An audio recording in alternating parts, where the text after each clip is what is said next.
আসসালামু আলাইকুম বন্ধুরা, কেমন আছেন সবাই?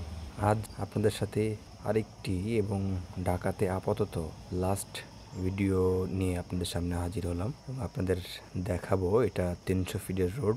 তবে আজ কিছু কথা খুবই দুঃখ ভারাক্রান্ত হৃদয় নিয়ে বলতে হচ্ছে।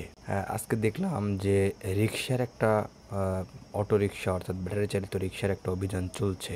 তাতে করে রিক্সার যারা অনেকে আছে ভাড়ায় চালিত বা অনেকে আছে ঋণ করে কেনা, হ্যাঁ, অনেকে বা ভাড়া নিয়েছে। তো যে যেভাবেই নিক, প্রত্যেকটা মানুষের কাছেই তার অটোরিকশাটা একটা সম্পদ। আমি মানছি যে অটোরিকশা মেইন রাস্তা চলাচল করা খুবই দণ্ডনীয় অপরাধ এবং এর কারণে যথেষ্ট পরিমাণ জ্যামের সৃষ্টি হয় বা অন্য গাড়িগুলো চলতে পারে না। কিন্তু তার মানে কি আপনি সেটাকে ধ্বংস করে দিবেন, সেটাকে ভেঙে ফেলবেন?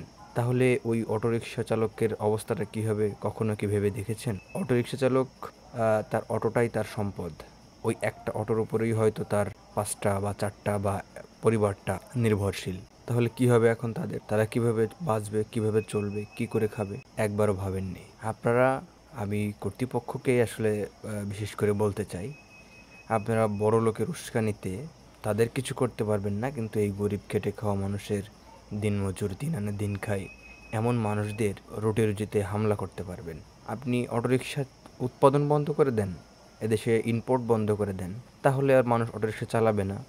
এই অটোরিকশাগুলো আস্তে আস্তে বিলীন হয়ে যাবে একদিন। কই আপনি তো সেগুলো করতে পারেন না। সেগুলো করলে যে আপনার রেমিটেন্স বন্ধ হয়ে যাবে, আপনার ইনকাম বন্ধ হয়ে যাবে, আপনার ট্যাক্স ভ্যাট বন্ধ হয়ে যাবে। অটোরিকশা চালকরাও কিন্তু আপনাকে ট্যাক্স ভ্যাট দেয়। আপনার যে বিদ্যুৎটা তারা ব্যবহার করে, সেটা কি সেখান থেকে কি আপনি ট্যাক্স পান না? হয়তো কম পান, বাট পান। এই মানুষগুলো যখন কোনো পণ্য ক্রয় করে, সেখান থেকে ট্যাক্স ভ্যাট কি আসে না সরকারের রাজস্ব খাতে? অবশ্যই আসে।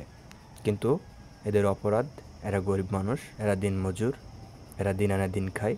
রোদ বৃষ্টি, মানুষ, কসাই, এদের সাথে যুদ্ধ করে তারপর বেঁচে থাকতে হবে। আপনারা যেহেতু তাদের পেশার বিকল্প কোনো ব্যবস্থা করেন নাই, সেহেতু আপনাদের সামনে আমাদের দুটি অপশন, দুটোই অনুরোধের।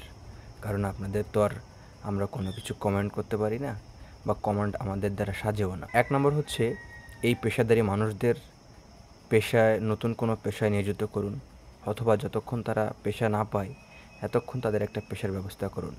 অন্যথায় পুলিশ ভাইদের হাতে থাকা বন্দুক দিয়ে একটা শিওর শুট করে দেন।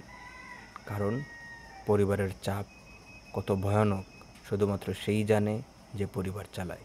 আপনাদের মতো মাস গেলেই তারা নির্ধারিত বেতন পায় না, অথবা তাদের কলমের খোঁচায় কাড়ি টাকাও পকেটে ঢুকে যায় না, যে তারা 2-4 মাস, 6 মাস, 2-4-5 বছর এভাবে বসে বসে খেতে পারবে। কিন্তু প্রত্যেকটা পরিবারের সদস্যদের পেট কিন্তু প্রতিনিয়তই চলতে হয়। কম হোক, বেশি হোক, ভালো হোক, খারাপ হোক, 3 বেলা কিন্তু তাকে খেতে হয়। সুতরাং এদের পাশে দাঁড়ান, এদেরকে এভাবে মেরে ফেলবেন না। ধন্যবাদ।